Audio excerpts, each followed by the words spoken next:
Now we're looking at the next adverbial pronoun, that is the pronoun on. Again, it is just like E. It is not a personal pronoun.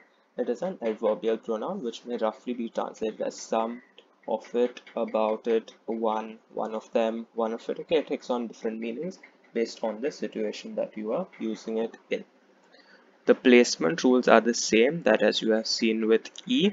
If it's a single verb, the pronoun gets placed before the verb. Il, on, mange. He eats it, or he eats some of it. Okay, single verb, the on is placed before it. One conjugated, one full, the pronoun is placed before the full verb. Nous allons au manger. We eat some of it. Allons is conjugated, manger is full, on is placed before the full verb manger.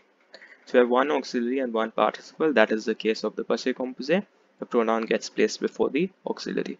Nous en avons mangé. We ate some of it. Avons is the auxiliary. Manger is the participle. On is placed before the auxiliary. This is similar, exactly the same in fact, as the placement rules of the pronoun E.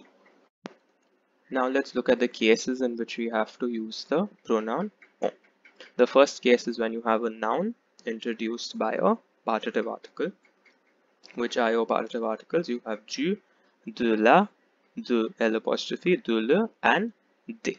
So if you have nouns being introduced by these partitive articles, you have to replace it using on. So Alice achète des épinards à spinach.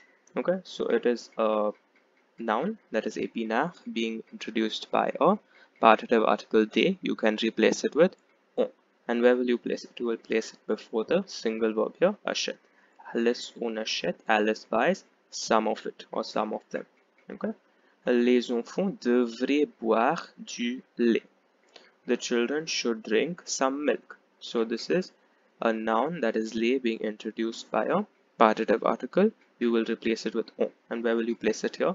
You will place it before the full verb. Since you have one conjugated, devrait in the conditionnel, you have boire in full, you will place the pronoun on before the full verb. Les enfants devraient en boire. The children must drink, the children should drink some of it. The second case where you can use the pronoun en is when you're replacing a noun, including places, being introduced by a de or its contracted forms. Now, in the previous video, you have seen the pronoun e, where we had specifically discussed that you should not be replacing a place which has been introduced with de by e. So, when you have a place which is being introduced by de, that in English is from, or any of its contracted forms, that is du, de, la, de, then you have to use on. Okay, because then on becomes from it or of it. So, elle vient de parler de ses projets. She has just spoken about her plans. So it is a noun being introduced by de. So you have to use on, and where will you place it? You will place it before the full verb. Since you have one conjugated, one full, this is the passé récent. You will place it immediately before the full verb. It will become elle vient d'en parler. She has just spoken about it. Okay. Then Luc est sorti du train. Now this is what I was talking about, the place. Okay, you will say the train is a place. Yes, it is a place, but look at what it is being introduced by. It is being introduced by a contracted article of de, which is du. Okay, the plus le gives you du. So even though it is a place, your instinct will tell you to go and use y, but that is not the case because it is being introduced by a contracted article of de. So you cannot use e here, you will have to use on, and it is placed before the auxiliary because here you are in the passé composé. Est sorti, the on is placed before a. So Luc on est sorti. Luc left from there. Okay, Luc got out of the train. Luc got out of it. Luc left from the train. Luc left from it.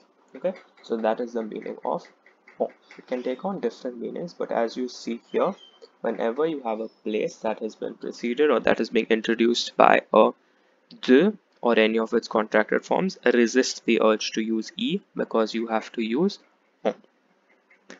The next case is when you have to replace a noun that is being introduced by an expression of quantity, which we have already studied, or also a number.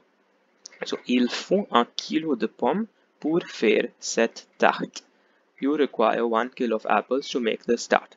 So, un kilo de pommes, un kilo, that is the quantitative expression, is introducing the noun pomme, which is apple, so you will use en. Il faut, there is just a single verb here in the present tense, falloir, so you have to place it before the conjugated present tense, that is faut.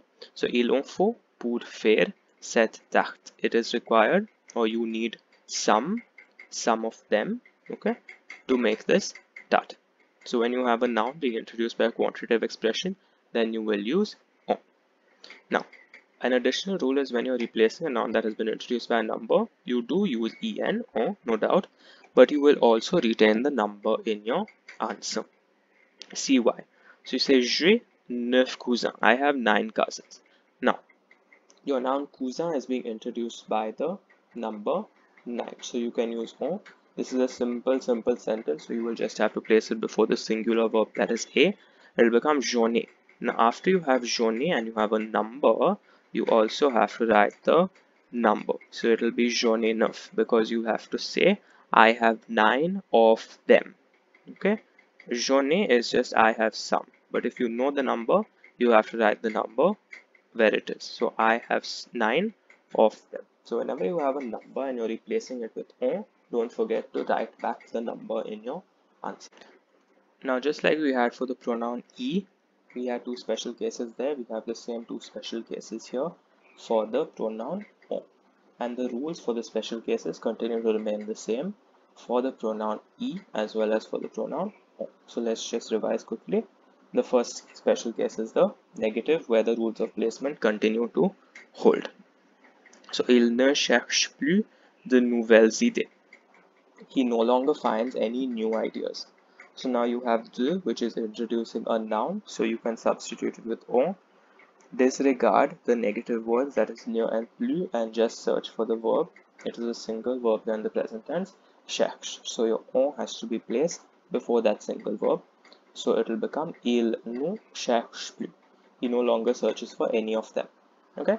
Then second one, je ne vais pas acheter de bouteilles d'eau. I am not going to buy any bottles of water. So now here you have de, which is introducing a noun again, so you can replace it with en. Now again, disregard your negative words, that is ne and pas. See where you're going to place your pronoun en. You will have to place it before the full verb here. Since you have earlier conjugated acheter full, the pronoun is placed before the full verb here. So je ne vais pas en acheter. I am not going to buy any of it. As you know, the second special case is that of the imperative tense. Now, just like we did for the pronoun e, the pronoun en is also placed after the verb when you are in the imperative tense. So look at this sentence, donner de l'argent. So you have donner de l'argent, which is give some money, where you have the noun argent preceded by a partitive article.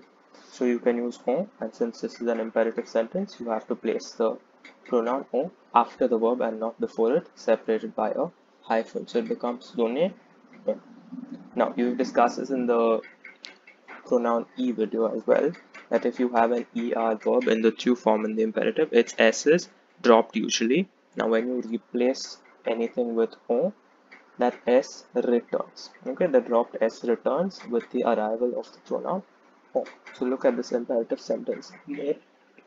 Mange des légumes, which is eat some vegetables. Okay, this is the to form because you can see that it doesn't have an s at the end. Now, des légumes, the noun légume has been introduced with the partitive article de. Okay, so it can be replaced by en. Since it's an imperative sentence, the en is placed after the verb, and since it is an er verb in the to form in the imperative tense, the s returns with the arrival of en, and you separate it by a hyphen. These last 2 special cases, that is of the negative sentence and the imperative tense, are the same rules as the pronoun e. I hope these 2 videos have helped you understand the 2 adverbial pronouns. Thank you.